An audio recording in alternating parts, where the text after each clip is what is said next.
கொஞ்சம் ஊற்றலாம் ஃபுல்லாக ஊற்றிக்கு நீ குடி எனக்கு வேணாம்டா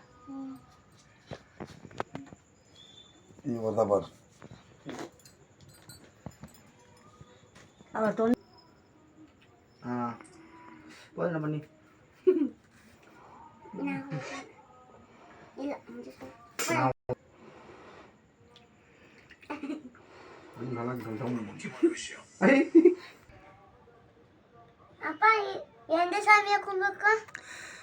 பாலாஜி இன்னைக்கு சாமி கிடையாது.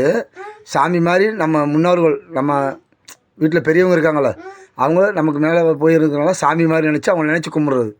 சரியா? இப்போ உங்கள் தாத்தா இருக்கட்டும், எங்கள் அப்பா இருக்கட்டும், அவங்க அப்பா, எங்கள் அப்பாவுக்கு அம்மா, அந்த மாதிரி எல்லாம் பெரியவங்க இருக்காங்களே, பெரியவங்க எல்லோரும் ஒவ்வொரு ஆளும் நினச்சி தனியாக கும்பிட முடியாது. அதனால் மொத்த ஆட்களையும் நம்ம ஒன்றா நினச்சி ஒரு நாள் கும்பிட்டுக்கிறது. ஆடி அமாவாசை, தை அமாவாசை, புரட்டாசி அமாவாசை, இந்த 3 அமாவாசைகளுக்கும் வீட்டில் பெரியவங்க இருக்காங்கள முன்னோர்கள் அவங்கள நினச்சி நம்ம கும்பிட்றது. அது நம்ம போட்டோ வைக்கணும்னு அவசியம் கிடையாது. இந்த அப்பா வச்சுருக்கேன் பார்த்தியா, ஒரு சொம்பு தண்ணி அதை வச்சாலே போதுமானது. சரியா? அதை வச்சு கும்பிட்டா எல்லா தெய்வங்களும் அதில் நம்ம ஒன்றான மாதிரி. சரியா? வீட்டில் முன்னோர்கள் எல்லாரையும் நினச்சி கும்பிட்ற மாதிரி இன்றைக்கி ஆடி அமாவாசை அன்றைக்கி நம்ம கும்பிட்ருக்கோம். ஓகேவா? எல்லா பெரியவர்களுக்கும். சரியா பாலாஜி?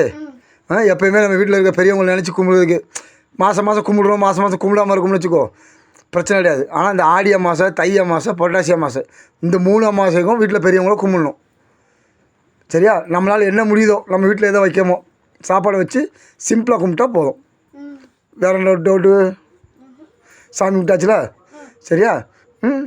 எப்பயும் போல் வருஷம் நம்ம எப்போனாலும் நினச்சி இந்த புரட்டாசி அமாவாசை, தை அமாவாசை, ஆடி அமாவாசை கும்பிட்றது. ஆடி, புரட்டாசி, தை. ஓகேவா? முன்னோர் நினச்சி லைக் பண்ணுங்கள், ஷேர் பண்ணுங்கள், சர்ப்ரைஸ் பண்ணுங்கள். லைக் பண்ணுங்கள், ஷேர் பண்ணுங்கள், சப்ஸ்கிரைப் பண்ணுங்கள். பாய்.